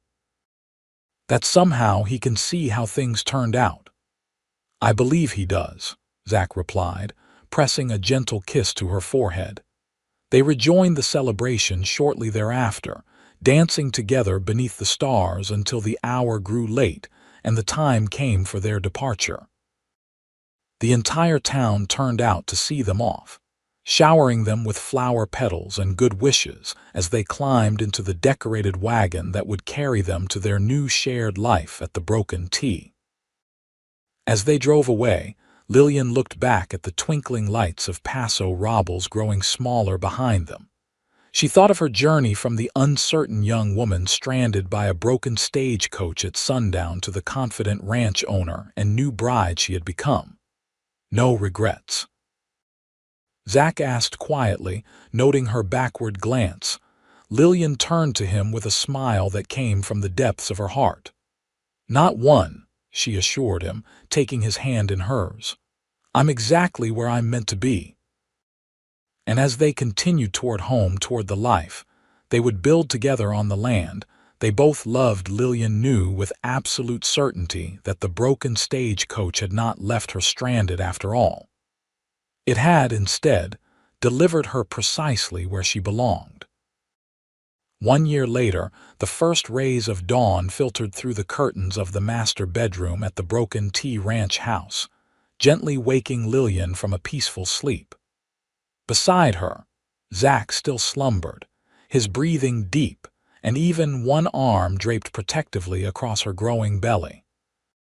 Carefully, so as not to disturb him, Lillian eased from the bed and moved to the window, drawing back the curtain to watch the sunrise paint the eastern sky in shades of pink and gold. The view never failed to move her, their combined properties stretching toward the horizon, cattle grazing peacefully in the distance, the promise of another day on the land they had come to nurture together. A year of marriage had brought changes to both their lives. The merger of their ranches had proved even more successful than anticipated, with their combined herds fetching premium prices at the spring cattle auction. The small bookshop Lillian had opened in Paso Robles, stocked with carefully selected volumes ordered from San Francisco and Boston, had quickly become a gathering place for the community, especially after she instituted a weekly reading circle for the town's children. But the greatest change of all was the new life growing within her, their first child, due to arrive in just 2 months. The thought of becoming parents had filled both Lillian and Zack with a mixture of excitement and trepidation, though Teresa's practical advice and Mrs. Parker's maternal wisdom had helped ease their fears. Admiring the sunrise again, Zack's sleep-roughened voice came from the bed behind her. Lillian turned with a smile, one hand resting on her rounded abdomen. "It never gets old," she replied. "Especially now that it's truly ours, this view, this land, this life we've built." Zack rose and joined her at the window, wrapping his arms around her from behind, his hands covering hers where they cradled their unborn child. "Best decision I ever made," he murmured against her hair, "offering you a ride that evening." "Best decision I ever made, accepting it," Lillian countered, leaning back against the solid warmth of his chest. They stood together watching as the day brightened, the familiar landscape revealing itself anew in the morning light. Later there would be work, cattle to tend, books to sell, preparations to make for the baby's arrival, but for now, this moment of shared appreciation was enough. "I was thinking," Zack said after a comfortable silence, "about that spot where I proposed, the clearing on the hill. I could start building that cabin we talked about. Be a nice place to take the little one when they are older, teach them to appreciate the view like their mother does." Lillian turned in his arms, touched by his remembrance of a conversation from their courtship. "I'd like that," she said softly. "A special place just for our family." "For our family," Zack echoed, his hand gentle on her belly where their child stirred as if in agreement. As they prepared for the day ahead, Lillian reflected on the strange and wonderful journey that had brought her to this life. A stagecoach breakdown that had seemed a disaster had instead been the beginning of everything good. A cowboy's simple offer, "My horse carries two," had led to a shared destiny neither could have imagined. Sometimes, she thought as Zack kissed her before heading out to begin the morning chores, the most important journeys began with unexpected detours. And sometimes, being left stranded at sundown could be the best thing that ever happened to a person, especially when the right cowboy happened to ride by at exactly the right moment. But we'll see. We'll see. Maybe, how was Split Fiction tonight? Did you have fun? Or did you get frustrated?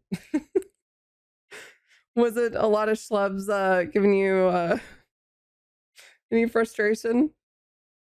As much as we want you there and would gladly pay for your... I know, right? Exactly. You know it. Right? Oh my God. Oh, that's so funny. Oh my gosh. Hello, Kamaya. Welcome in. How's your night going? Hope you're having a good evening. Hi, Guinan. Hi, baby girl. What's going on? You want to come say hi? You want to come up here?